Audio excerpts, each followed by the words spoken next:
स्वागत है आप सभी का हमारे यूट्यूब चैनल पे। आज हम बात करने वाले हैं BLO ऐप से फॉर्म 7 कैसे भरेंगे। तो यहाँ आप देख रहे होंगे BLO ऐप जो हमारे स्क्रीन पर नज़र आ रहा है। सबसे पहले हम इसको ओपन करेंगे।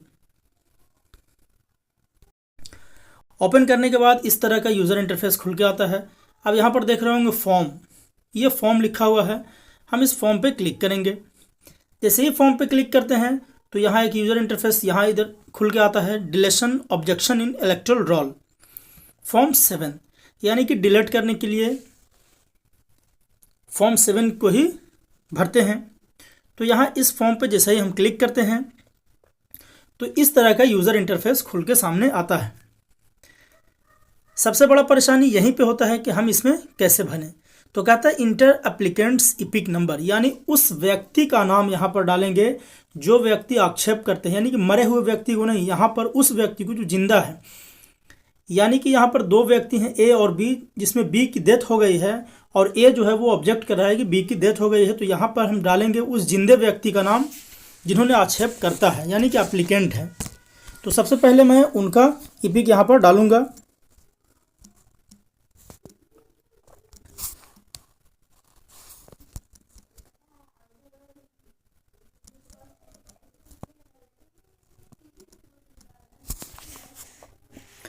अब कहता है एप्लीकेंट का इपिक डालने के बाद फिर कहता है same epic, other epic, objection to inclusion. कहता है यहाँ पर सेम इपिक और अदर इपिक का समझते हैं। मान लेते हैं कि ये जो हमने इपिक आईडी डाला एप्लीकेंट का, यही एप्लीकेंट है। मान लिया कि कहता हो कि हमारा नाम यहाँ से डिलीट कर दीजिए, हम कहीं दूसरे जगह चले गए हैं, तो सेम इपिक पे ही रहने देंगे, लेकिन ये एप्लीकेंट है। अब कहता है कि अदर इपिक हम क्लिक करेंगे, अदर इपिक। अब अदर इपिक डालने के बाद यहाँ पर ऑप्शन आया खुल के टाइप हेयर पे, आप यहाँ पर देख रहे होंगे यहाँ पे इपिक नंबर। अब इसमें हम उस व्यक्ति का इपिक डालेंगे जो मृत हो चुके हैं, तो उनका भी हम यहाँ पर डालते हैं।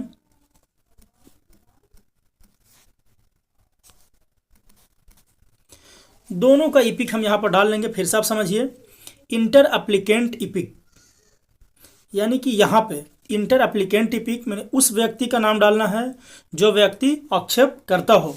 और फिर यहाँ पर कहता है इंटर इपिक डिटेल, ये नीचे वाला में उस व्यक्ति का नाम डालना हो जो व्यक्ति मृत हो चुके हैं। ये दोनों का डालने के बाद नीचे कहता है सेलेक्ट रिकॉर्ड, इस रिकॉर्ड पे सेलेक्ट करेंगे। जैसे ही हम सेलेक्ट करते हैं तो इस तरह का ऑप्शन खुल के यहाँ पे आता है। एक तरफ आप देख रहे होंगे यहाँ पे एप्लीकेंट और दूसरे तरफ है ऑब्जेक्टिव, है ना।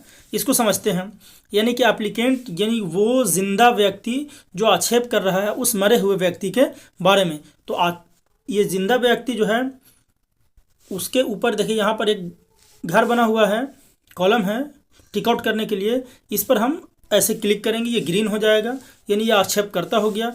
अब यहाँ पर आपको नज़र आ रहा होगा ऑब्जेक्टिव, है ना। और यहाँ पे देखिए एक चीज़ और देखिए, ये एप्लीकेंट के नीचे आपको ब्लू लाइन दिख रहा है और ऑब्जेक्टिव की तरफ जो है वो ब्लू लाइन नहीं दिखता है।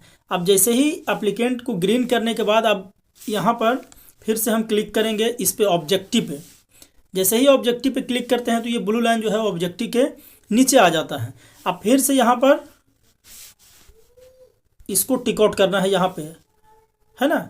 फिर से हम इसको टिक आउट कर देंगे, यानी कि एप्लीकेंट और ऑब्जेक्टिव दोनों को हमने सेलेक्ट कर लिया। इधर देख लिया, इधर आप ड्रैग करके भी देख सकते हैं दाएं और बाएं से, यानी कि ऑब्जेक्टिव को भी ग्रीन कर दिया और एप्लीकेंट को भी ग्रीन कर दिया। अब फिर कहता है यहाँ नेक्स्ट, नेक्स्ट पे क्लिक करेंगे।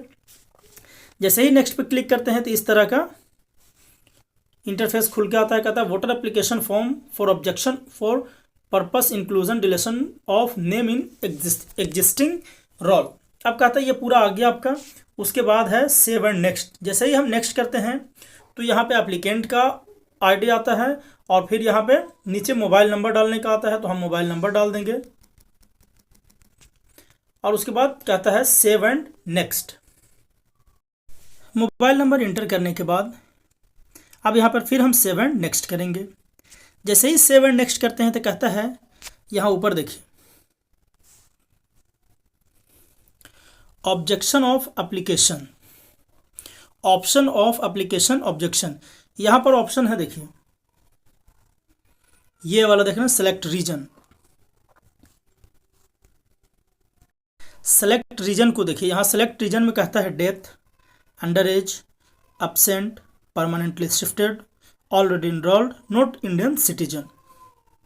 यानी यहाँ पे 5 तरह के ऑप्शन आते हैं। तो हमने पहले ही कहा था कि जो डेथ कर गए हैं, यानी कि हमको यहाँ से चुनना है कि डेथ है, तो डेथ वाले पे हमको क्लिक कर देना है। अब यहाँ पे ये डेथ का ऑप्शन आ जाता है। अगर आपके पास डेथ सर्टिफिकेट है तो यस करेंगे, अगर नहीं है तो नो करेंगे। अगर आप यहाँ पे यस करते हैं तो नीचे जो है वो डेथ सर्टिफिकेट अपलोड करने का ऑप्शन आ जाता है, अगर नो करते हैं तो नहीं आता है। अगर है तो आप अपलोड करेंगे, अगर नहीं है तो इसको नो ही रहने देंगे। उसके बाद फिर से हम यहाँ पर सेव एंड नेक्स्ट करते हैं। सेव एंड नेक्स्ट करने के बाद ये पूरा डिटेल आ गया किसका, the details of the person in respect of home object has been raised are as below. यानी उस व्यक्ति का डिटेल यहाँ पे आता है जिसका नाम हटाना है मतदाता सूची से। यहाँ पे आ गया। अब कहता है हाउस नंबर इनका डालिए, तो जो हाउस नंबर है वो हाउस नंबर यहाँ पे डाल देंगे, रीजनल में डाल देंगे, स्ट्रीट और मोहल्ला जो है इनका वो डाल देंगे,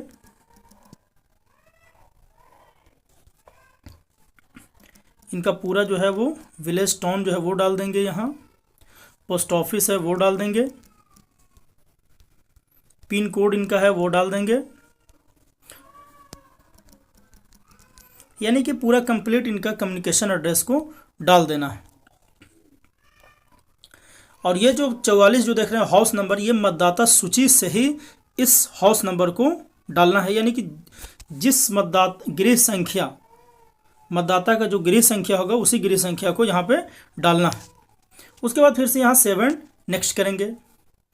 अब यहाँ प्लेस कहता है, जहाँ का प्लेस है वो डाल दीजिए आप। और ये पूरा कहता है डिक्लेरेशन है, घोषणा है। कहता है I have by declare that to the best of my knowledge and belief that I am aware that making a statement of declaration which is false and which I know or believe to be false or do not believe to be true is punishable under section 31st of Representation of the People Act 1950 43 of 1950 with imprisonment for a term which may extend to 1 year or fine with or more or with fine or with both. कहता है कि यदि हम घोषणा करते हैं कि हमारे जानकारी में ये सत्य है, अगर गलत पाया जाता है तो हमारे विरुद्ध जो है वो कानूनी कार्रवाई की जा सकती है और 1 साल तक का जेल हो सकता है।